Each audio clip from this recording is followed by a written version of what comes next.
Hola amigos, ¿cómo están? Bueno, bienvenido a Conversando con Tito Lagos Basset. Como todos ustedes saben, este es un programa que está destinado a hablar, a motivar y a incentivar para que tengamos una vida más saludable, una vida más armoniosa y una vida llena de felicidad. Para eso estamos mandando constantes mensajes y entrevistando a diferentes personalidades que puedan apoyarnos en estos temas. Así es de que por favor, los que no se han registrado, regístrense.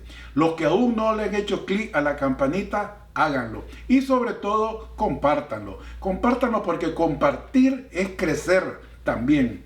Así es de que nos vemos hasta la próxima. Muchas gracias. Hola amigos, ¿les interesaría tener un servicio sanitario completo y certificado para los recipientes de basura de su negocio o residencia? Damos servicios a centros comerciales, apartamentos, restaurantes y residencias. Descontaminamos, eliminamos malos olores y ahuyentamos animales indeseables. Protéjase usted, su familia y su clientela. Llámenos hoy 877-792-7424 o visítenos en cimaxwash.com o bien escríbanos a frank@cimax.com. ¿Le gustaría tener en su próxima reunión familiar o de negocio un entretenimiento divertido, fácil, práctico, económico y de última tecnología? Photobooth es la solución. Sus imágenes y videos cortos se suben inmediatamente a sus celulares o tabletas y computadoras o en las redes sociales que usted elija. Además, podrá obtener una base de datos interesante para agradecerles su presencia y poder invitarlos en próximas ocasiones. Consúltenos ahora mismo. Visite titos.us y haga su reservación ya. 30 de marzo, pero para los que no saben, en Nicaragua esto es tremendo. La Semana Santa en Nicaragua se celebra de una manera súper especial. Aquí en California, pues no es tanto, porque aquí la gente siempre tiene que trabajar y si acaso de toda la semana deja algunas horas nada más para dedicarlas a estas cosas. Sin embargo, ahora estamos nosotros como pensando en Nicaragua totalmente. Y tengo de invitado un amigo personal de hace un tiempo ya. Él es Edgar Parrales, él es abogado de profesión, fue sacerdote o es sacerdote porque ahora nos va a contar él cómo es eso que cuando uno se sale del sacerdocio uno siempre sigue siendo sacerdote. Pero él estuvo creo que era con diocesano. A él le vamos a preguntar. También fue embajador ante la ONU en la época o de la OEA en los 80. Así es de que es un hombre muy versado tanto en materia política como también religiosa. No quiero ahondar mucho porque hay muchas cosas que él nos va a poner al día hoy de lo que está sucediendo en Nicaragua, pero quiero que sea él mismo el que se presente. Por favor, Edgar, mándale inicialmente un saludo a nuestros seguidores de Conversando con Tito Lagos Basset. Bueno, mucho gusto, un verdadero placer estar en el programa de Tito por primera vez. Un saludo muy cordial a él y a toda la teleaudiencia de este programa y esperando que esta sea pues una primera vez solamente, ¿verdad? Y que podamos mantener esta relación por mucho tiempo para poder compartir y departir sobre diversos tópicos, en todo caso relacionados con Nicaragua, con la situación del país, con las expectativas que tiene Nicaragua y cómo pensamos resolver toda esta crisis en que estamos envueltos. De manera que aquí me tienen dispuesto pues a compartir con ustedes este rato. Muchísimas gracias, Edgar. En primer lugar, pues quiero darte las gracias infinitamente. Sé que eres una persona súper ocupada y ya hemos hecho varios intentos de tener esta conversación, pero gracias a Dios pues que se ha logrado el día de hoy. Así que muchísimas gracias por tu tiempo. Te quería decir, Edgar, mis seguidores, de hecho, dicho sea de paso, no son millones ni mucho menos, pero son seguidores que tengo desde hace 24 años en esta cosa y son gente muy ocupada, son gente que son directores de empresas, son directores de cámaras de comercio, no tienen tiempo muchos de ellos de andar navegando en el internet, mucho menos de estar filtrando si la información que están recibiendo es verídica o es fake news, como se dice, ¿no? Así es de que, sin embargo, pues cuando ven una entrevista mía, un invitado mío, ellos siempre ponen atención porque saben la calidad de los invitados que tengo. Yo quisiera, Edgar, que nos dieras un poco, que nos hablaras un poco, un briefing de tu propia biografía para que mis seguidores sepan de con quién estamos ahorita en este momento. Los micrófonos son tuyos, tómate el tiempo que desees. Bueno, perfecto. Voy a tratar de no aburrirlos porque la historia es larga, pero voy a procurar dar los elementos así más torales. Nací en Managua el 16 de noviembre de 1942.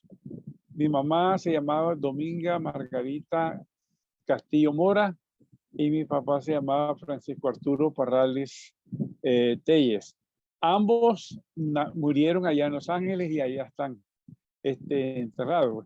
Bueno, no enterrados, sino mi hermano los incineró y los tiene en unas urnas. Ellos desde los años 50 del siglo pasado se fueron para California y allá se quedaron. Después llegó mi hermano a Nueva York, llegó mi otra hermana y se quedó toda la familia por allá. Solo yo me quedé aquí y en mis vacaciones pues iba donde unas tías a pasar la vacación. Yo nací en el barrio Sajonia, ahí por el Campo de Marte, ¿verdad? Que era el principal cuartel de la Guardia Nacional en aquel entonces. Desde pequeño, yo siempre tuve la inclinación por la religión, de manera que fui acólito desde los 7 años en la parroquia que me quedaba sobre la misma cuadra a 100 metros de mi casa. Estudié en el Colegio Rubén Darío, del primer grado a cuarto grado, que era precisamente un colegio que estaba fundado y regentado por el mismo párroco que había fundado la iglesia del Perpetuo Socorro, que después llegó a ser el obispo de Granada, Monseñor García y Suárez, ¿verdad? Estudié hasta cuarto grado de primaria en el Colegio Rubén Darío y después me fui quinto y sexto al Instituto Pedagógico de Varones de Managua. Ya para el primer año me fui al Seminario Nacional porque tenía pues la vocación de ser sacerdote. En el Seminario de Managua estudié 8 años, 5 años de secundaria y 3 años de filosofía. La secundaria ahí los profesores eran españoles y nos daban un bachillerato de corte europeo, que incluía, además de las materias propias del pensum de Nicaragua, comprendía materias como latín, griego, música, historia del arte, historia de la música, historia universal, etcétera, ¿verdad? En el seminario yo siempre he sido muy de los libros. A los 13 años recuerdo que tomé la decisión de empezar una biblioteca personal con el apoyo de mi mamá, que siempre me ayudó, pues, sobre todo cuando era un adolescente, en todos esos afanes míos. Y hoy tengo una biblioteca que anda por los 10.000 ejemplares de todo tipo de conocimiento, ¿verdad? Tal vez menos de economía, porque no me llama mucho la economía, aunque comprendo la importancia que tiene. Pero tengo de todo, de historia, de filosofía, de arte, de religión, de cultura, de sociología, de literatura, etcétera, etcétera, ¿verdad? Bueno, después cuando ya me tocó estudiar la teología, bueno, mis padres me financiaban a mí mis estudios en el seminario y ellos pues también decidieron, yo les pedí que quería estudiar en Roma porque quería ir a una universidad de las más tradicionales pues, de la iglesia y de peso en cuanto al estudio, ¿no? Entonces, con la autorización del arzobispo de Managua, fui a Roma a estudiar, viví en el Colegio Pío Latinoamericano y ahí estuve 4 años estudiando la teología. Cuando me ordené, resulta que cuando yo estaba ya para ordenarme y para terminar los estudios, llegó Monseñor Donaldo Chávez Núñez, que después dejó pues el sacerdocio Él era obispo en ese momento nombrado por el Vaticano como obispo encargado de la administración de la arquidiócesis de Managua, porque el arzobispo entonces, Monseñor González y Robleto, ya estaba bastante viejito. Entonces le pusieron a este obispo para que le, digamos, manejara la diócesis, siendo el otro el titular, ¿verdad? Él llegó a Roma. Yo lo conocía desde cuando yo era seminarista, y acólito, porque él llegaba a veces a la celebrar misa a mi parroquia. Él era muy amigo del padre Corrales, que era Masaya, Orlando Corrales, que era el párroco del Perpetuo Socorro. Entonces él, cuando llegó a Roma, pues me pidió que yo lo acompañara de diversas gestiones que hizo ahí en Roma. Inclusive tuve una entrevista con el secretario de Estado, yo lo acompañé.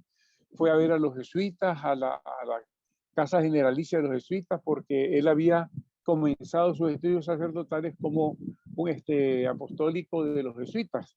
Después salió de ahí y se pasó al clero diocesano. Entonces estuvimos ahí con el padre Arrupe, me acuerdo, el famoso padre Arrupe, y así pues lo acompañé en distintas gestiones de él. Me acuerdo que pues hablando conmigo me dijo, quiero que ahora vayas a Nicaragua porque tenés 4 años de no estar allá, pero que regreses para que saques un doctorado en Derecho Canónico, porque quiero que seas mi canonista, ¿verdad? Él supuestamente iba a ser el sucesor del arzobispo. Pero en ese entretanto mis padres llegaron, yo anduve con mis padres en un viaje por varios países de Europa y después me vine para California. Primero celebré una misa ahí en Los Ángeles y después me fui para Nicaragua. Celebré mi primera misa en la parroquia en la que había nacido, en la que había sido acólito y todo eso. Pero en ese entonces a él lo quitaron de administrador apostólico de la arquidiócesis de Managua y nombraron a Monseñor Barney, un italiano, un franciscano italiano. Pues estando ya ahí con Barney, llegó el momento en que tenía que regresarme a Roma y yo le dije a Monseñor Barney, bueno, creo que ya me regreso a Roma. No, me dijo, te vas a quedar aquí, me dice, porque ya tuviste mucho tiempo fuera y no creo que sea necesario o conveniente que te vuelvas a ir. Entonces ya el estudio del doctorado en Derecho Canónico quedó en el aire. ¿Ya? Pero a mí el derecho siempre me ha gustado, porque yo de niño decía quiero ser sacerdote y también decía quiero ser abogado. ¿Ves? Me gustaba siempre el derecho. Me pusieron de auxiliar en la parroquia del Perpetuo Socorro, que era mi parroquia de nacimiento y mi vecindario, y después de haber estado con 3 párrocos diferentes, me nombraron párroco a mí, ¿verdad? Estábamos construyendo la iglesia porque había sido empezada la iglesia por la familia Somoza, porque en esa parroquia comprendía, entre otras instalaciones en el territorio de la parroquia, la casa presidencial, el campo de Marte, que es el principal cuartel de la Guardia, la academia militar, la cárcel del Hormiguero y la dirección de Radio Nacional, ¿verdad? Entonces, me acuerdo que los párrocos iban a casa presidencial a celebrar misa y yo los acompañaba como acólito. Me acuerdo que Monseñor García, el director del Colegio Rendarío, nos llevaba para Navidad al Cantagallo, cuando Somoza García no era presidente, en un tiempo que estuvo solo director general de la Guardia, a cantarle las mañanitas navideñas a Somoza García, porque él una vez le oí decir de que él era García y Suárez, le oí decir que él era pariente de Somoza García por García, ¿verdad? Bueno, ya estando yo de párroco, ellos habían empezado la construcción de la iglesia por un compromiso que habían tenido con el padre Corrales, que había muerto. Y la había querido continuar Monseñor Mejía y Fajardo, que era el párroco cuando yo llegué. Pero los Somoza le dijeron, no, la curia dijo, se cancela la continuación del templo. Entonces había quedado así. Yo después cuando llegué, ya era párroco, empecé la construcción a continuarla con él, pues entusiasmé a la gente y todo el público contento, nombré una junta parroquial de proconstrucción y todo eso. Me acuerdo que doña Salvadora, que llegaba a misa ahí, me dijo un día, pare la construcción, me dice que yo la voy a financiar. Entonces yo le dije que no, que en todo caso ya la gente estaba entusiasmada, era toda la feligresía, tenía el consejo parroquial. Usted lo que puede hacer es, si quiere ayudar, usted de sus donativos, lo pone en la alcancía o me lo da en un sobre mediante, pues, como usted quiere, y lo usamos como dinero, como fondo para la construcción. Bueno, la señora no quiso y yo seguí. seguimos el trabajo y desgraciadamente faltándonos un mes para terminar la iglesia vino el terremoto. El terremoto no botó el templo, botó las paredes que eran de ladrillo, porque la estructura del templo era una sola masa de concreto, desde una base antisísmica subterránea que empalmaba con las columnas y las columnas con el techo, que era una sola base, una como bóveda de todo el techo del concreto, eso quedó intacto. Se podía continuar, pues, pero bueno. Lo que pasa es que todo el vecindario se fue, toda la gente se fue por toda esa zona, fue zona terremoteada. Yo ya había empezado a Para estudiar. los que no sepan, doctor, Ajá, para los que no sepan, eso fue en 1972, amigo. Eso fue el terremoto del exactamente, el 72, terremoto. porque Nicaragua ha tenido diferentes terremotos Exacto. y Ese fue el ciclones y terremoto de todo. diciembre de 1972 en la madrugada entre el 22 y el 23 de diciembre. Correcto, Este, exactamente. exacto. Entonces, yo había conseguido permiso de Barney de estudiar. No, ya había sucedido a Barney el arzobispo sucesor que era Monseñor Obando y Bravo, ¿verdad? Yo había conseguido de Obando que me diera permiso de asistir a la UCA a unas clases de derecho, de algunas materias como la constitucional y otras así básicos. Cuando ya viene el terremoto, me quedo sin parroquia y sin feligresía porque la gente emigró. Entonces yo le dije a Obando que si me podía ir pues a estudiar a León tiempo completo, pues a continuar la carrera. Me dijo que sí. Entonces yo iba y venía, ¿verdad? En un principio permanecía ahí en León, me hospedaba con un sacerdote amigo mío, párroco del Calvario, el padre que ya murió, Osvaldo, a ver, ¿cuál es el apellido? No me acuerdo ahorita. Después lo digo. Entonces me hospedaba con él y estudiaba en León Derecho. Los fines de semana venía a Managua y asistía a unas parroquias que el arzobispo me había, digamos, asignado que fuera a dar apoyo. Luego de eso me gradué de abogado. Pero Osvaldo Ya, Mondragón ese, no, Mondragón era de Granada. de Granada, sí, sí. Sí, era de Granada. Era Machado, el padre Machado.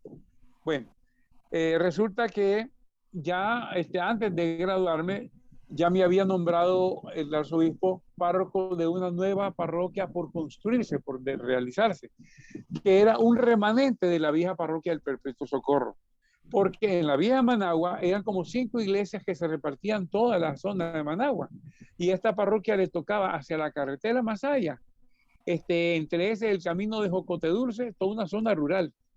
Entonces, en la zona que había quedado incólume, porque era zona más allá de la laguna de Tizcapa, digamos, se erigió la parroquia de Santa Marta. Entonces me mandaron ahí pues a trabajar, a hacer la parroquia, a la feligresía y todo. Ya estando ahí, entonces me ordené, me gradué de abogado, Monseñor Obando fue a mi graduación allá en León. Estábamos construyendo el templo, pues prácticamente en eso entonces ya se hacían estudios antisísmicos para evitar, digamos, construir en zonas, digamos, peligrosas. Se hacía un estudio de subsuelo y el estudio te decía qué tipo de edificación podías hacer y de cuántos pisos y todo eso por el estilo. Recuerdo que el estudio del subsuelo nos costó $35,000, pero todo eso pues recogiendo con la parroquia a base de kermeses, donativos y todas esas cosas. Una familia había donado el terreno y primero compramos un módulo prefabricado y ahí celebrábamos. Después ya empezamos la construcción del templo y le llevamos un diseño que hice yo, ¿verdad? Con una concepción bíblica y ya lo llevamos bastante adelantado. Cuando vino pues los últimos años, yo me había empezado a vincular con el Frente, ¿verdad? Desde los años 70 y como mucha gente pues se había vinculado realmente, prácticamente entre los mismos miembros de la Junta Directiva colaboraban de distintas maneras, ¿ya?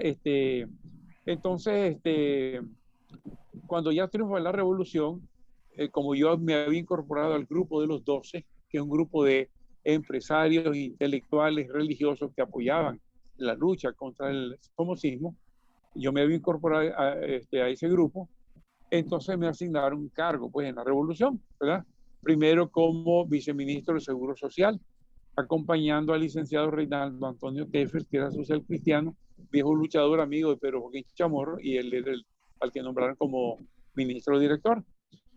Pero al poco tiempo después me nombraron para el cargo de ministro de Bienestar Social, que comprendía programas, digamos, de trabajo con la niñez, con los ancianos, programas de apoyo a pequeña empresa, lo que ahora son las MIPYMES y pymes en Nicaragua, ¿verdad?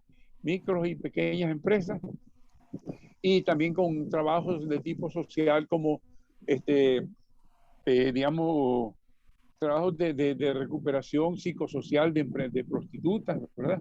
Teníamos en Chinandega, en León, algunos programas de esos. Teníamos en todo el país, en Huaspán, en Bilwi, en Jinotega, en Estelí, en León, Chinandega, Granada, en todo el país. Bueno, estando allí, un día me dicen allá para el año 1982, yo ya era abogado, pero al mismo tiempo estaba de párroco, pues, en Santa Marta. Me dicen de la revolución que viene la lucha que venía era lucha política, diplomática, y que el punto neurálgico de la lucha iba a ser la OEA, y que ellos consideraban que yo era la persona pues indicada para estar en la OEA. Pues les dije que sí, que ya me fui para la OEA. Yo no había tenido experiencia diplomática, pero tenía mis conocimientos legales, ¿verdad? Entonces en la OEA tuve 4 años y medio. Te voy a interrumpir porque hay una cosa ¿sí? que se me quedó ahí y ya que Ajá. siento que estabas bien metido en esto, aquí siempre y todavía aquí en ciertos círculos sociales, cuando se habla acerca del asesinato de Pedro Joaquín Chamorro, todavía hay mucha gente que está con la idea permanente de que esto fue una acción del Frente Sandinista que se disfrazó y que salió muy justo porque justamente a raíz del asesinato de este periodista, que era uno de los periodistas más connotados de Nicaragua, fue que se desarrolló prácticamente la revolución en Nicaragua. ¿Qué posibilidad existe de que esto haya sido una realidad? Lo que está, Hasta el día de hoy se piensa. nadie lo sabe, no se sabe. Porque, por ejemplo, las personas que fueron capturadas eran personas que más bien estaban vinculadas con unos parientes de los Somoza, con Luis Palé, director del diario Novedades, y con otra gente de la familia parientes de los Somoza. De ahí, de la investigación que se hizo, no quedó más que, digamos, echar preso a los que habían sido autores, supuestamente autores materiales, pero autores intelectuales nunca se logró saber. Llegó la revolución al poder, la revolución hizo investigaciones y tampoco dio en nada. Más bien ahora, desde el grupo de Daniel Ortega, le echan la culpa a la familia de Pedro Joaquín de que ellos tuvieron que ver en el asesinato de su padre. Es toda una cosa, digamos, con locura, ¿verdad? Bueno. Porque una cosa cierta, porque de una cosa sí es cierto, Edgar, definitivamente Anastasio Somoza no creo que haya sido. Bueno, al mismo Chihuín le echaban la culpa y el Chihuín públicamente hizo manifestaciones de que él nunca había tenido que ver con la muerte de Pedro Joaquín, ¿verdad? Lo dijo en declaraciones públicas que se tienen y se conocen, pues. Y sí, pues, pero uno puede decir lo que sea, bueno, claro. pero la lógica... Probarlo nadie lo ha probado nunca. La lógica indica de que Pedro Joaquín más bien era como alguien necesario para Somoza, porque era el indicativo de que había libertad, que esto, que el otro, sí. Aunque con ciertas represiones, pero significaba mucho. Otros le echaban la culpa o la autoría a un cubano llamado Pedro Ramos. De Plasma Féresis. Exactamente, que había fundado esa compañía de Plasma Féresis y Pedro Joaquín lo atacaba mucho. Entonces dicen que fue Pedro Ramos, ¿verdad? Pero tampoco se probó eso, pues nunca. La cuestión es que después de estar 4 años y medio allá en la OEA, ya me llaman acá y me nombran director de Relaciones Internacionales y Nacionales de la Asamblea Legislativa. Allí estuve 2 años y medio y después me nombran secretario general de la Procuraduría General de Justicia, que ahí me agarra, digamos, la derrota del frente, estando ahí en ese cargo. Bueno, entre tanto, ya en el 83, como los obispos no estaban conformes porque habíamos varios sacerdotes en cargos públicos y ellos querían que saliéramos, ¿verdad? Entonces ellos pusieron una disyuntiva supuestamente impulsados por Roma de que dejáramos los cargos o nos sancionaban. Entonces los otros sacerdotes, que eran los hermanos Cardenal, Ernesto Cardenal, el poeta, y Fernando Cardenal, el jesuita, más Miguel de Escoto, el de Merignol, que estaba de ministro de Relaciones Exteriores, cuando pusieron la disyuntiva, ellos dijeron sacerdotes y políticos, ¿verdad? Yo dije políticos, porque yo dije, hombre, no voy a estar en esta cosa. Yo di mis razones porque le escribí una carta al Papa diciéndole las razones por las cuales yo consideraba que este momento me llamaba a estar con el pueblo en esta lucha que se estaba realizando, y yo consideraba quedarme pues en la actividad política. Se hizo un proceso canónico, porque se hace un proceso canónico de secularización que duró 2 años. En el 85 terminó el proceso, ¿verdad? Yo estaba todavía en la OEA de embajador. Después, pues, que cuando ya terminó la revolución, yo ya venía viviendo cierto descontento con los líderes de la revolución, porque veía muchas cosas que no me gustaban, ¿verdad? Inclusive, pues, la famosa piñata esa desgraciada que hicieron, no me gustó absolutamente para nada. Y en el 91 me desvinculé ya totalmente del partido. En marzo del 91 me desvinculé ya de manera absoluta.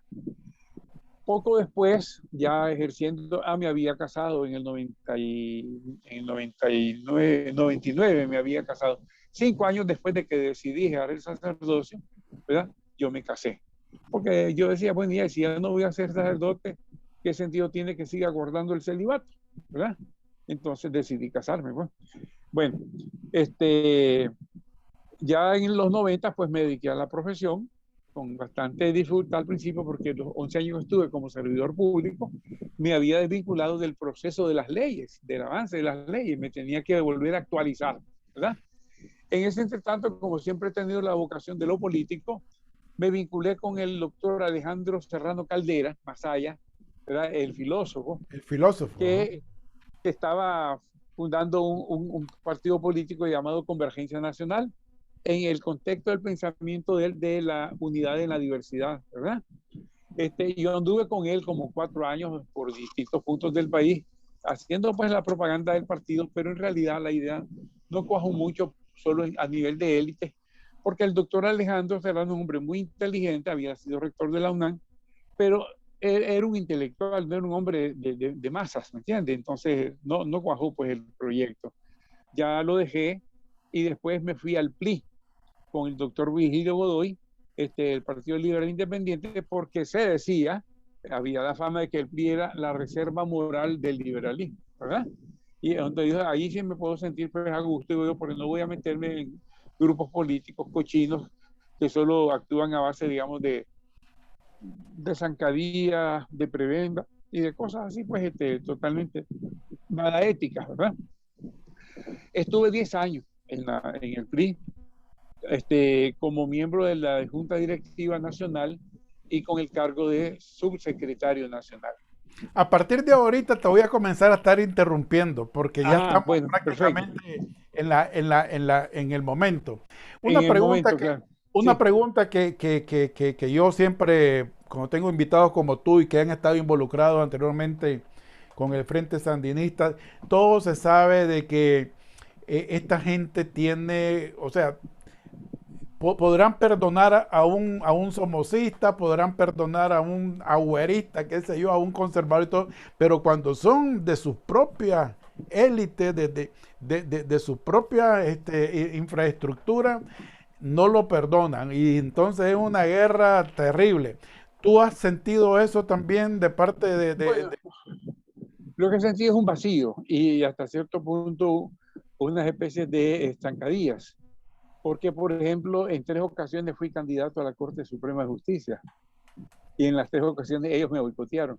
Ellos vinculados con el PLC, Partido Liberal Constitucionalista de Arnoldo Alemán, ¿verdad? Porque llegué en las 3 ocasiones a semifinales, porque se hacía por consulta, ¿verdad? Llamaban a los candidatos, preguntaban a otra gente, en el seno de la Asamblea Legislativa. Recuerdo que, para darte un ejemplo, que en una de las convocatorias había 194 candidatos, ¿verdad? Había 3 cargos vacantes. Yo recuerdo que llegué a las semifinales cuando solo quedábamos 4, ¿ya? Y entonces me acuerdo que un directivo de la Junta, de la Asamblea Legislativa, que era amigo mío, me dice, va bien, doctor, me dice, estás entre los tres primeros, me dice, ya. Entonces yo suponía que iba a pasar. Pero ¿qué pasó? Eran cuatro vacantes. Salió el frente con el PLC y cogió dos del frente y dos del PLC. Y a los otros dos que estábamos afuera, nos dejaron afuera, ¿ya? Pero inclusive, pues, modestia aparte, los que escogieron no tenían las calidades que tenía yo para el cargo, Doctor, pero, lo doctor, pero escogieron eso partidariamente. es lo menos, eso es lo menos, Sí, doctor. Si lo, sí, ahorita lo grave es de que ahorita todos los que han sido del frente y que ahora están en el lado opuesto, están recibiendo amenazas de muerte, están ah, recibiendo claro. encarcelamiento. Pues que te voy a explicar, son dos momentos diferentes. En primer lugar, yo me salí cuando el frente tuvo una especie de desintegración, ¿verdad? Inclusive no se había formado el MRS todavía. El MRS se fundó en el 95, yo me salí en el 91, ¿ya? Y no les importó, pues, porque yo al fin y al cabo no era una ficha del partido. Yo había entrado ahí como grupo de los 12, como de los cristianos en la revolución, ¿ya? Entonces no era tanto como quien dijera una ficha del frente como tal, ¿ya? Era una ficha de la revolución, digamos, pero no del No, frente. pero con solamente haber sido Sí, embajador ante la yo ONU, sé, ante la OEA. yo sé, pero en ese entonces no tenían esa actitud porque más bien lo han venido trabajando ellos posteriormente. La primera esquina la tuvieron con los que formaron el MRS, ya después del 95. Lo que no obstó, que después en el 2006, creo, o en el 2008, hicieron una alianza con los del MRS, ¿ya? A pesar de eso. Pero bueno, y como y ahí Pero, Alejandro pero, había, pero mira, por ejemplo, Alejandro, yo te he ¿sí? escuchado andar declaraciones o entrevistas así, y yo cuando oigo, y yo digo, ala, este señor, ¿cómo se atreve a hablar así? Porque siempre veo de que habla sin tapujos, pues, decir Sí, las claro, cosas claro. y las Pues poner sí. bien. Yo digo, esto no es como para que ahora del Carmen lo manden a hacer Bueno, alguna cosa. Le ponen- te voy a decir, yo mismo no lo sé por qué. Inclusive, gente me pregunta, ve, ¿por qué no te han hecho nada? No lo sé, pregúntale a ellos, le digo, porque yo no lo sé, ¿verdad? Inclusive, desde cuando empecé a tirar el duro, yo siempre esperé que iban a venir a mi casa, pero nunca vinieron. Nunca vinieron. Ahora yo creo que se les hace más difícil porque ya me he hecho bastante conocido, además, pues, les resultaría a ellos tal vez como más costoso, ¿me entendés? Hacerme el daño que no hacérmelo. Pues porque por los antecedentes de los cargos que ocupé y por mi condición de sacerdote y todo eso, yo creo que se les haría más costosa la carga de ese hecho que no hacerlo. ¿Ya? Bueno, Pero, tiene lógica ahí, eso tiene sí, lógica. Ok, exacto. mira, vamos a hacer una cosa porque ya estamos Aparte que prácticamente en la fíjate, recta final. otro Ajá. detalle, mi suegro fue miembro de la Junta de Gobierno. ¿Ya? Cuando yo me casé con mi esposa, mi suegro ya había dejado, ya ni él había ganado la primera elección. Mi suegro era diputado en ese entonces y fue cuando le dio una especie de ataque cerebral o algo así, que estuvo 20 años mal el señor. ¿Quién es tu suegro? Perdón. El doctor Rafael Córdoba Rivas, Oh, ok. ¿verdad? Y me imagino que tal vez también puede pesar algo en alguna medida eso, pues, porque yerno de un ex miembro de la Junta de Gobierno y cosas por el estilo, pues, ¿verdad? Ok, Este, te quería decir ajá, ya de que estamos en la recta final y no me gustaría que termináramos esto sin que nos pusiera. Ok, que te agradezco infinitamente y miren muchachos, por favor, es importante que escucháramos toda esta trayectoria de Edgar porque ahora las próximas veces que lo tengamos de invitado ya van a saber ustedes, o sea, a qué nos estamos, con quién estamos conversando. Yo quisiera, Edgar, que ahora por favor nos dieras un briefing de la actualidad, cómo está ahorita Nicaragua, que ya estamos prácticamente en el proceso sí, de elecciones sí. supuestamente. ¿Cómo lo mira desde el punto de vista Edgar Parrales esta situación para que Nicaragua, a ver si existe alguna posibilidad de que pueda ser liberada en los próximos días, meses, qué sé yo? Bueno, mira, Toma. estamos como en una especie de nudo gordiano, ¿verdad? Un nudo bien, bien complicado. Porque la OEA le dio al régimen en octubre del año pasado plazo hasta mayo de este año, el mes próximo, para que hiciera las reformas electorales para garantizar unas elecciones limpias, transparentes, observadas y de acuerdo a estándares internacionales, ¿verdad? Ha venido pasando el tiempo y Ortega, en vez de convocar a un diálogo para hablar de las reformas, lo que ha hecho fue acentuar la represión, ¿verdad? La acentuó cogiendo a excarcelados, los volvió a agarrar y ya no los acusó por delitos políticos, los acusó por delitos comunes. Por ejemplo, lo agarran uno en la calle y lo acusan de que andaba droga, no andando droga. O lo acusan de que es narcotraficante o que es lavador de dinero, ¿ya? Los testigos son los policías que lo capturaron. Los fiscales repiten el cuento de los testigos y el juez le da visto bueno a la acusación. Las pruebas que se presentan a favor del acusado, el juez las desestima y plan le aplican 12, 15 años de cárcel, ¿ya? Inclusive hay un caso de muy reciente de un muchacho se salió a media calle con una bandera de Nicaragua a ondear la bandera de Nicaragua, porque está prohibido en Nicaragua ahorita ondear la bandera de Nicaragua a los que no son sandinistas, ¿verdad? Y quemó una bandera al frente. Lo captura y todo eso está grabado en video. Lo captura la policía, se lo llevan. Después dicen que lo capturaron en un lugar que no es el lugar donde lo capturaron. No hablan de las banderas, sino que hablan que lo encontraron con drogas. Y la defensa, el muchacho presentó los videos en donde el muchacho estaba ondeando la bandera, en donde lo capturan y el juez desestima eso, ¿ya? Y acepta el argumento de los policías y del fiscal. Una total infundio y total mentira, ¿verdad? Y falsedad. Entonces ellos han estado incrementando la represión, inclusive con estas leyes espurias que sacaron desde septiembre del año pasado, la ley de delito de agente extranjero, la ley de delitos cibernéticos, la ley de reforma de la ley de defensa de los derechos del consumidor, la ley de defensa de la soberanía del pueblo, no sé cuánto, pero todas son leyes tendiendo a apretar a la oposición desde distintos ángulos para prácticamente arrinconarla, porque inclusive una de esas leyes establece que todas aquellas personas que hayan participado, por ejemplo, en los sucesos de abril, o que hayan estado hablando, porque ahora le llaman ellos a todo el pueblo que se levantó, le llaman ellos golpistas, golpes de Estado, que no es así, primero porque los golpes de Estado los que los dan generalmente son los militares, no es la masa civil, ¿verdad? Y luego de eso, entonces, todas esas leyes van tendiendo a impedir que los opositores, por una u otra razón, puedan participar en un proceso electoral, sobre todo los que son candidatables, ¿verdad? Candidatos a diputados o candidatos a presidente y presidente de la República. Mira, Bueno, y ahorita que estamos hablando, y ya que estoy hablando de leyes con vos, ¿cuál fue el argumento real por el cual Daniel Ortega se pudo volver a reelegir y ahora hasta indefinidamente?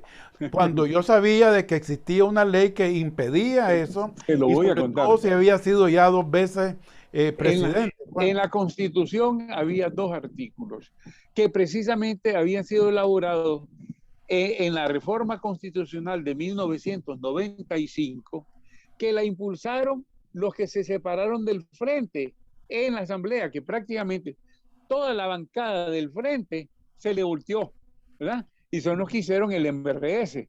Exceptando 2 o 3, toda la bancada se le volteó.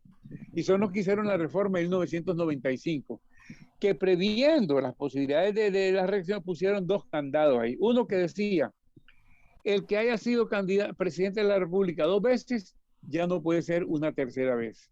Daniel Correcto. Ya había sido 2 veces.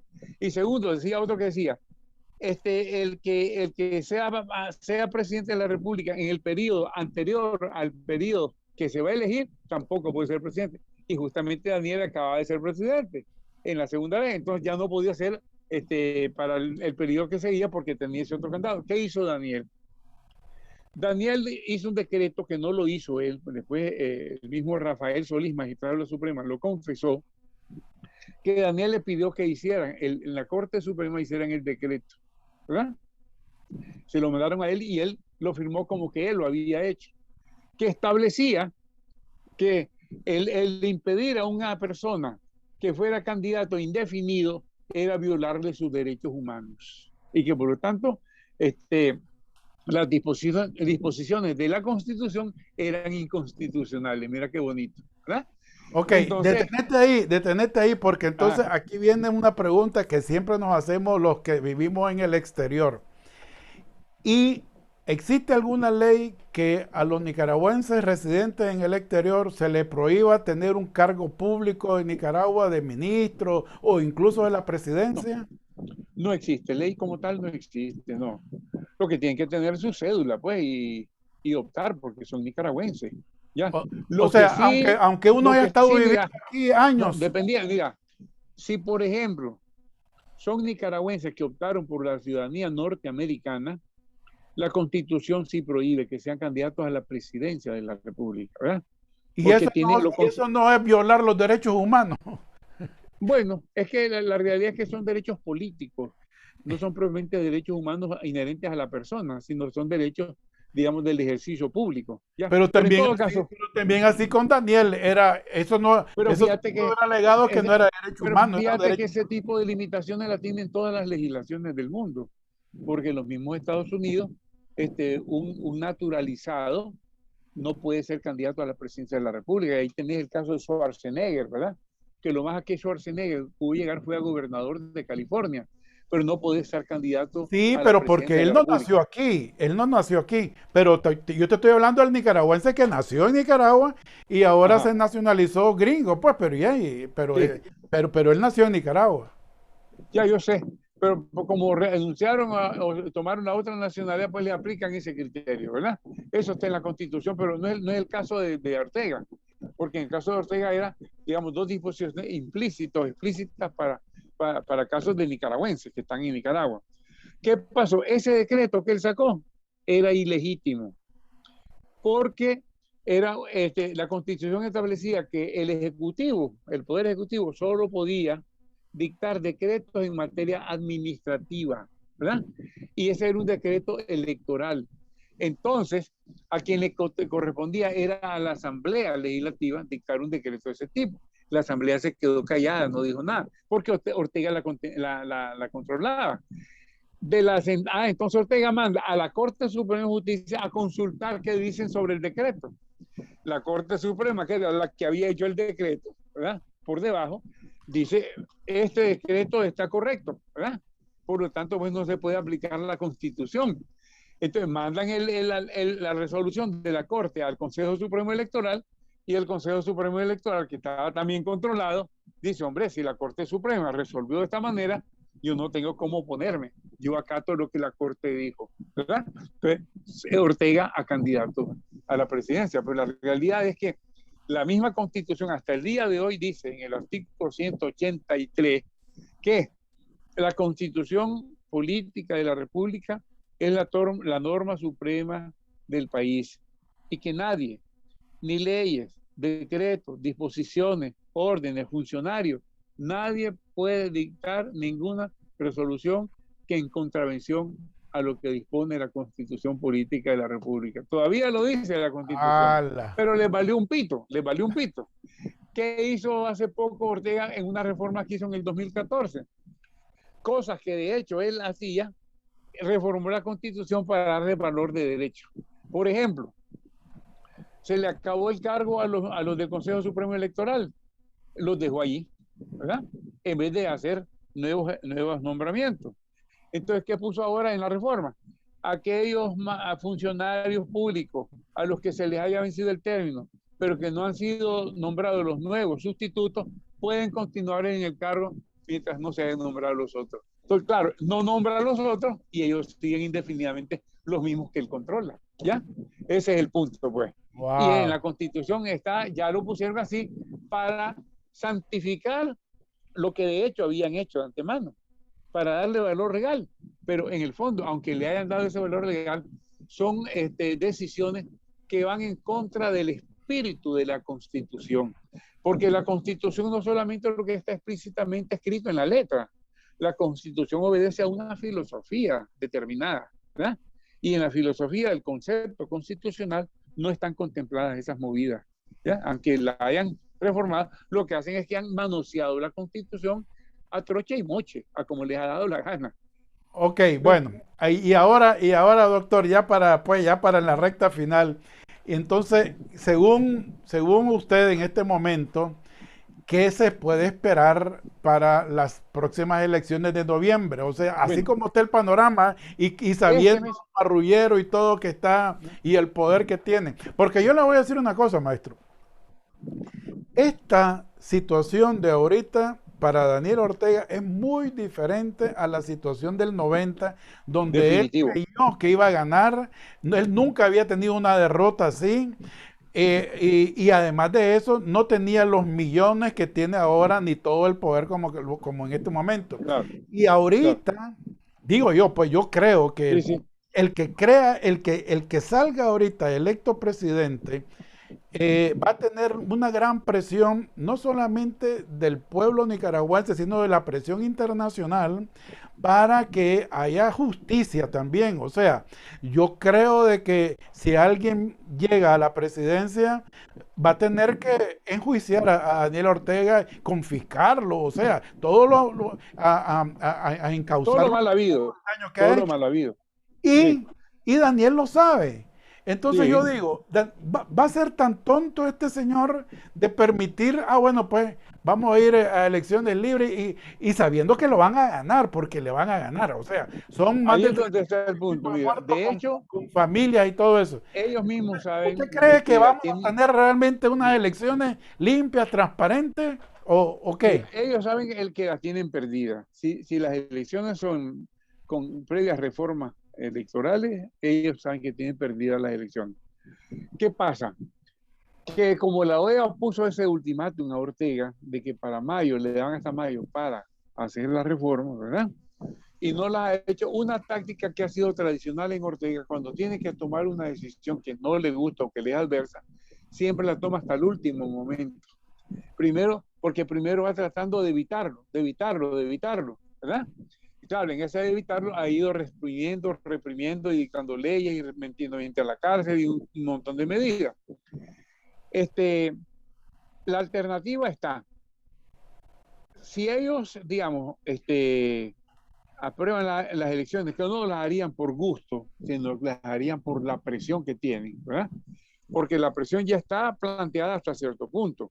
Se atenuó un poco por lo de los huracanes Iota y ETA, que los organismos internacionales de financiamiento que le habían cortado todo tipo de financiamiento, le dieron cierto financiamiento para ayudar a toda la gente esta que quedó desgraciada con lo de los huracanes y con lo del COVID, ¿verdad?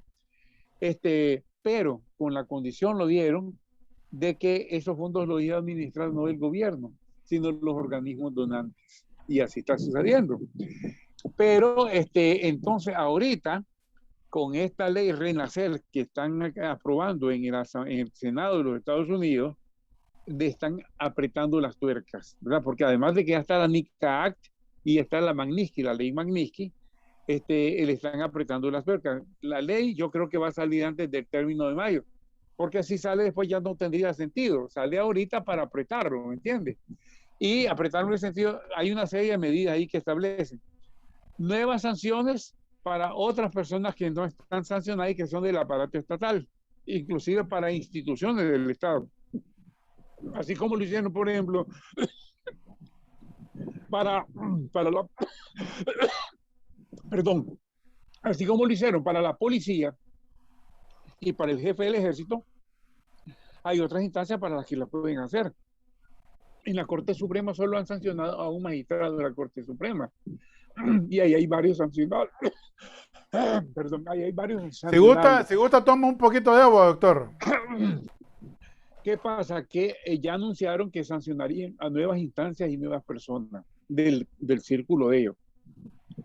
Ya anunciaron que esta ley va a incrementar sanciones a los ya sancionados. En los organismos internacionales van a apretar más la tuerca para que en modo absoluto no le hagan préstamos al gobierno de ningún tipo. Están, digamos, chequeando, pidiendo que haya una coordinación de los órganos de inteligencia para dar seguimiento a la presencia y al actuar de los rusos en Nicaragua. Están exigiendo como punto principal que hagan las reformas que garanticen las elecciones. Están estableciendo también que van a sancionar al ejército. Ya lo tienen en la mira porque ya llegan al convencimiento de que el ejército participó en los actos de represión, aunque veladamente, pero participó, ya está eso evidenciado, y también de que el ejército participa en actos de corrupción, ¿verdad?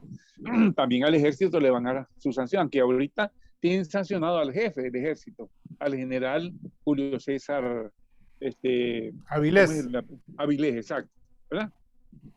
Entonces, esta ley los ha puesto, que solo está presentada, no tiene que ser debatida y todo lo demás, ya los ha puesto bastante en cuestionamiento al gobierno. Entonces, aquí lo que puede pasar es lo siguiente. Si ellos sienten que la presión viene en serio, viene fuertísima, se van a tener que ver obligados a hacer la reforma. Han querido paliarla. Ya salió Daniel un día, hace meses o semanas, diciendo que las reformas se iban a discutir después de las elecciones. Mira qué bonito, después de las elecciones, ¿verdad? Y salió hace poco uno de los aliados de ellos, que han dado el timbo al tambo, Wilfredo Navarro, que primero fue somocista, después fue PLI, después fue BLC, ahora es Frente Sandinista, diciendo de que las reformas que se van a hacer son las que había suscrito el gobierno con la OEA en 2017, que iban a ser reformas de procedimiento, nada más. Pero justo cuando se dieron los hechos del 18 de abril del 2018, la misma OEA le dijo al gobierno, las reformas ya no van a ser solo eso, las reformas tienen que ser con la participación de la oposición y reformas de fondo. Entonces el gobierno no tomó ninguna medida. De manera que ellos están tratando digamos, de disimular la cosa de dar gato por liebre, pues, ¿verdad? Pero una de dos, o se deciden hacer las reformas y por lo tanto vamos a ir a unas elecciones limpias, o si no lo hacen, ya la comunidad internacional los amenazó de que los declaran gobierno ilegítimo y aprietan las tuercas en todo sentido, económico, político, diplomático, etcétera, ¿verdad? En la OEA tienen pendiente la aplicación de la Carta Democrática, ¿ya? Que suspendería a Nicaragua de su participación en la OEA, ¿ya? Entonces, Pero, eso hace que... discúlpame, pero tomando en consideración esta última opción, porque son dos, pues una, o Sí, hacen las cosas como dicen, o no las hacen y se corren el riesgo de que lo declaren non grato, lo que sea, pues todo. Pero en esta segunda opción, pues ahí está Cuba, tiene 60 y tantos años en eso, ahí está Venezuela, tiene otros tantos. Daniel, o sea, todo incluso esa segunda opción, es ajá, preferible a que él pierda el poder, porque si pierde el poder, va a la cárcel y lo va pierde todo, y va y todo, pues. claro. Además de que, digamos, lo que se habla pues en la oposición es de que el gobierno que llegase va a crear, digamos, en entendimiento con los organismos internacionales como la ONU, una comisión de la verdad, integrada por especialistas o expertos internacionales, para que investiguen la realidad de todo cuanto aconteció y para que, digamos, encontrando los responsables o culpables, a cada uno se le aplique lo que corresponde aplicarle, ¿ya? Ujú. Y eso ellos lo saben que eso la oposición lo ha dicho de todas formas que lo va a hacer si llega al poder. Por eso, pues, Estamos en esa... entonces, en conclusión, ¿qué dice Edgar Parrales? ¿Va o no Mira, va? yo digo lo siguiente, me doy el mes de abril de margen, Ok. ¿verdad? Me doy el mes de abril de margen. Llegado mayo, ya veremos qué pasa, ya veremos qué pasa.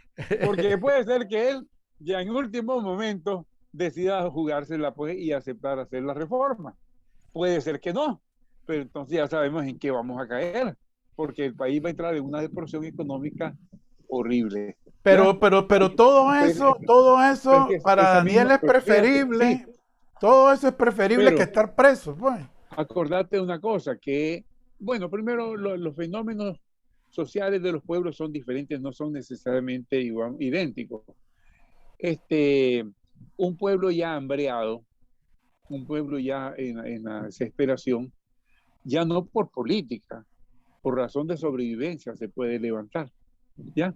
Y esa es una alternativa o perspectiva que no se puede, digamos, ignorar o menospreciar. Sí, doctor, El que pueda hacer, yo sé que eso puede llegar a suceder, pero mientras eso pasa, tal vez estuvo 2 años más, 3 años claro, más, 4 años claro. más, 5 años más, aunque sea viviendo en el Carmen, pues, Sí, sí, sí, yo pero sé. no está preso y sigue Ujú. mandando y sigue asesinando y sigue todo eso. Porque yo le voy a decir, a mí, pues, a mí me parece a veces increíble cuando converso con gente sandinista, que cuando ellos me dicen a mí, Tito, y yo no sé por qué se preocupan tanto aquí, mira cómo está, y ahí me ponen de ejemplo todos esos países donde está el ISIS, donde están los otros, donde los chinos, o sea, ellos se comparan con eso. Son Ahí está realidades el de diferentes, Siria, ¿cuántos años totalmente. tiene de estar nada más él en su castillo ahí? Ahí están. Y tiene el ejército, tiene esto, tiene el otro. Él está en su cárcel, pero es un palacio de cárcel, pues. Sí, lo que Así es, pasa, eso es lo que en los Nicaragua puede fenómenos, estar pensando Daniel. los fenómenos sociopolíticos no son estáticos, ni son repetitivos, ¿verdad? Cada sociedad vive sus propias realidades. Y realmente, digamos, en las mismas instituciones por ejemplo, se sabe que hay descontentos en la policía y hay descontentos en el ejército, porque digamos, hay sectores que se sienten profesionales y que los han estado ensuciando. Y hay sectores que ven que, por ejemplo, ellos quisieran, de acuerdo al escalafón, querrían subir en ascenso según pues el tiempo va pasando, porque cada 5 años tendrían que cambiar a la plana mayor para que vaya a retiro, no lo hacen. Entonces ya, por ejemplo, Avilés ya va en el tercer periodo. Entonces toda la gente que venía subiendo se molesta, porque más bien cuando llegan al punto los mandan a su casa, los sacan del ejército y los mandan a su casa. Entonces todos esos descontentos vienen fraguándose también, ¿ya? En la policía, en el ejército, en el mismo estado, hay mucha gente molesta por todo lo que les hacen, de obligarlos a ir a manifestaciones, a marchas, por lo que les cobran partidariamente sin ser ellos del partido, por todas las imposiciones que le hacen. Es decir, hay de todo, ¿me entiendes? Uno no sabe, ya ves, los fenómenos del 18 de abril, ¿quién nos esperaba? Nadie sabía. Y surgieron como espuma del mar, ¿verdad? Y se Bueno, fueron. ahí sí estoy de acuerdo porque la gente mucho dice ahorita que cómo fue que se aprovechó Daniel con el diálogo para prepararse y para ahora tener un ejército de Sí, esos que claro, andan armados y que no son ni del ejército ni son, o sea, los para policías o paramilitares, como se le llame. Pero exacto. la gente no habla ni dice nada de que también por parte de la oposición, ahorita en todas las comarcas y en todos los caseríos y en todas las cosas, está mucho más organizada que cuando estuvieron en abril del 18. Obviamente, porque lo de abril fue espontáneo. Pues En cambio, ahora, exactamente, ahora hay un trabajo organizativo. A pesar de exactamente. las O sea, múltiples ahí sí restricciones que el estoy de gobierno acuerdo. pone, Ajá. la gente se ha ido organizando. Se Ujú. ha ido organizando. El otro día hablaban la expresidenta y la actual presidenta del MRS, que ahora se llama UNAMOS, de que ya hoy ellos están organizados en 143 de los 154 municipios del país, ¿verdad? Correcto. Entonces, Y la otra cosa como ventaja, maestro, también como ventaja, es de que tal vez hace 15, 20 años, para que uno pudiera reunirse y tener este tipo de organización y todo, tenía necesariamente que tener una presencia física, física. Ahora claro, no. Ahora no, cualquiera de estos campesinos anda con un teléfono y eso es claro, todo lo que necesitan. muchas cosas las hacen en línea, muchas Exacto. cosas las hacen en línea, exactamente, ¿ves? De manera que la posibilidad, digamos, el bloqueo total no puede darlo, no puede tenerlo. Hay formas y formas de evadir el bloqueo. Y de hecho se han estado haciendo, bueno, ya se está trabajando. Obviamente con mayor dificultad, con mayor lentitud, pero Claro. se está trabajando, se Ujú. está trabajando. Claro. Y así Bueno, estamos, pues. pues maestro, mire, vamos a dejarlo aquí porque ya tenemos más que de sobra lo que hemos pasado. Sin embargo, quedo pendiente de que nos vamos a ver por lo menos una vez que para saber qué pasó después de abril y quiero saber Ajá. cuál es su posición para entonces. Me gustaría, Bueno, antes de retirarte, agradecerte nuevamente la oportunidad de haberte conocido internamente con tu biografía y al mismo tiempo también haber tenido la oportunidad de conocer toda esa gama de ideas y de oportunidades que tú nos brindas a través de tu palabra. Por favor, despídete de nuestro público y te deseo lo mejor de lo mejor también. Gracias. bueno, pues muy contento de haber tenido este primer encuentro contigo y con tu audiencia, ¿verdad?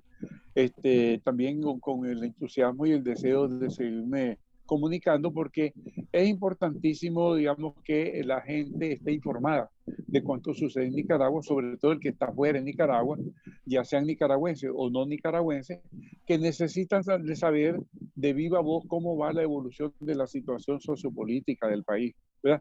Y yo en cuanto conozco, en cuanto participo, en cuanto sé, estoy dispuesto siempre a cooperar para ayudar a los demás a que también tengan entendimiento, porque pues hay un dicho que dice, saber es poder, ¿verdad? Así Y el es. que sabe es el que puede, ¿ya? Entonces, Así mientras es. más la gente sepa, está en mejor condiciones, digamos, de ubicarse frente a las situaciones de la vida, ¿ya?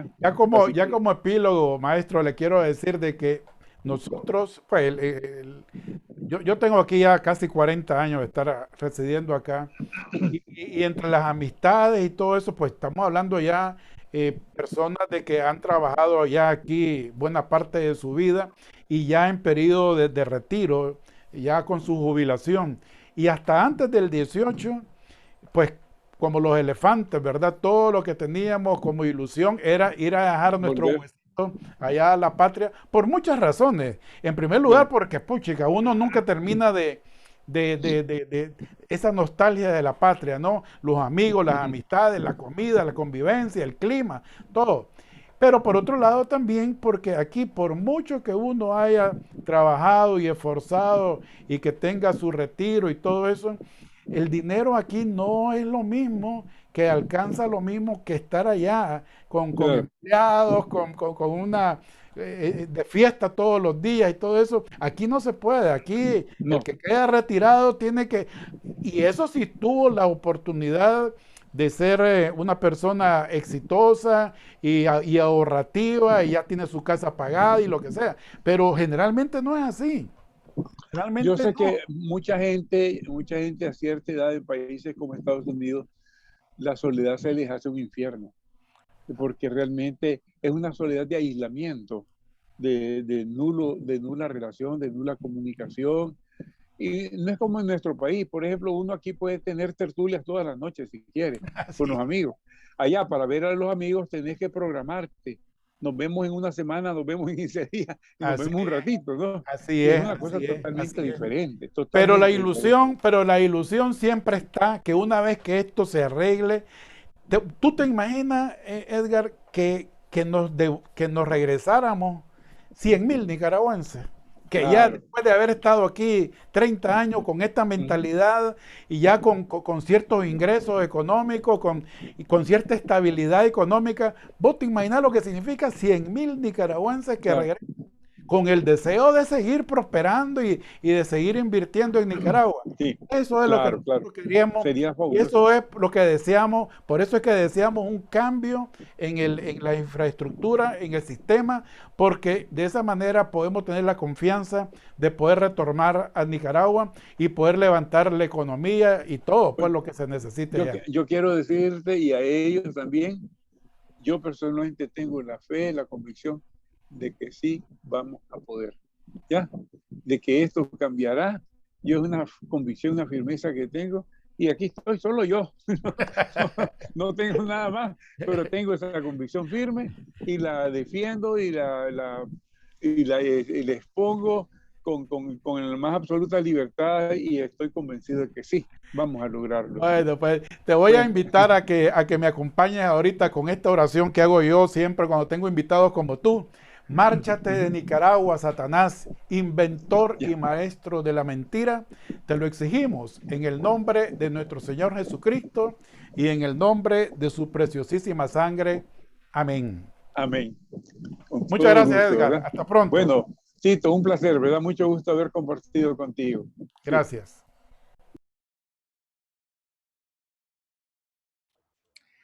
Cuando necesite trabajos de madera o tridimensionales, o necesite botones alusivos a alguna publicidad o recuerdos, le recomiendo Jewelry Maker y que llamen a su propietaria, Alejandra Lagos. La conozco desde hace tiempo. Es mi hija. ¿Qué les parece? Ok, díganle que van de mi parte. Una de las Tito Lagos ventajas de Bassett. tener tantos años de vivir en esta gran metrópoli de Los Ángeles, California, es que uno ha logrado hacer verdaderas amistades.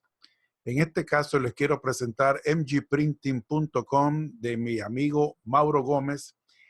Él está localizado en el Monte, California, y sin lugar a duda es la mejor imprenta que he conocido. Se los recomiendo.